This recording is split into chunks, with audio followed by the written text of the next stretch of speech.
Tonight, the U.S. set to send a powerful anti-missile defense system to Israel.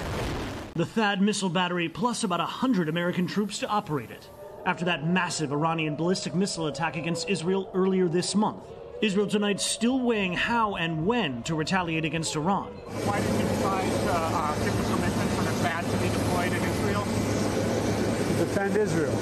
Hours ago, Iran-backed Hezbollah fired more rockets into northern Israel after Hezbollah drones evaded air defenses, striking an Israeli airbase, killing 4 soldiers in a dining hall.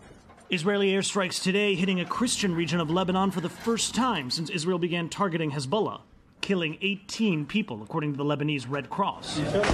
Meanwhile, in Gaza, officials say 3 Israeli airstrikes killed dozens, including at a hospital, which Israel also says housed Hamas, sending a tent shelter for displaced people up in flames. And this funeral for a toddler and his mother killed in a strike on a school. The IDF hasn't commented. This man, who lost both his grandson and daughter, saying a year and 1 month old. I mean, what is his fault? Gaza is finished. Now, the U.S. Embassy here in Lebanon is once again strongly encouraging Americans to depart now.